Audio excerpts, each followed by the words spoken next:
పశ్చిమ గోదావరి జిల్లా తేతలిలో పశువధ ఫ్యాక్టరీని మూయించే వరకు ప్రాణాలకు తెగించి పోరాటం చేస్తామన్నారు మాజీ మంత్రి కారుమూరి. తణుకు పట్టణంలోని వైఎస్ఆర్సీపీ కార్యాలయంలో మీడియా సమావేశంలో మాట్లాడిన మాజీ మంత్రి అనుమతులు లేకుండా నిర్వహిస్తున్న పశువధ కర్మాగారం మూయించడానికి శిరస్సును సైతం ఖండించుకోవడానికి సిద్ధమని అన్నారు.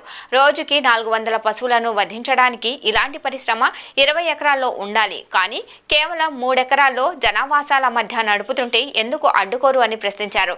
ఇక్కడి ఎమ్మెల్యే ప్రలోభాలకు లొంగిపోయి వారికి తొత్తులా వ్యవహరిస్తున్నాడు అని విమర్శించారు.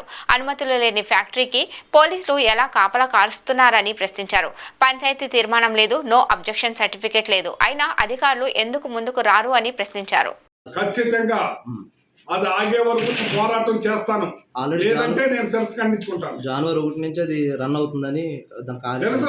జనవరి 1 నుంచి రన్ అవుతుంది నువ్వు అన్నావు కదా, మరి అప్పటి నుంచి నడవదు, జనవరి 1 నుంచే రన్ అవుతుందని నువ్వే చెప్తున్నావు కదా.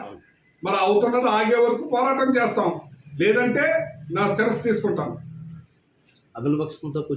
ఒక్కటి కాదు, 1 by 1 చాలా చేస్తాం. లాంగ్ మార్చ్ చేస్తాం వేలాది మందితోటి, ఇంకా చాలా ప్రోగ్రామ్స్ ఉన్నాయి.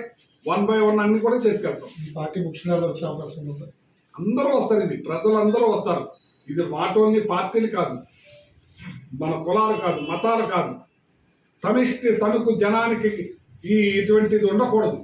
ఇటువంటి వాతావరణ కలుషితం కాకూడదు, గ్రౌండ్ వాటర్ పొల్యూషన్ కాకూడదు. ప్రజలకు మంచి జరగాలి, మేలు జరగాలి. ప్రజలే దీన్ని రక్షించుకుంటారు.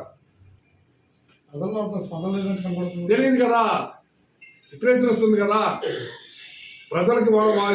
ఇప్పుడు కొన్ని కోస్తున్నాడు, కొన్ని ఎక్కువ కోసేటప్పటికి ఇప్పటికే ఆల్రెడీ సజ్జాపురం తాకింది.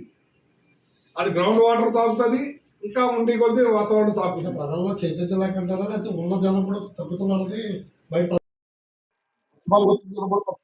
ఎక్కడా తగ్గలేదు, ఎక్కడ తగ్గుతలేదు. అక్కడికి వెళ్తే మీకు తెలుస్తుంది వాళ్ళ బాధ, అలాగే హోదా. పోలీసు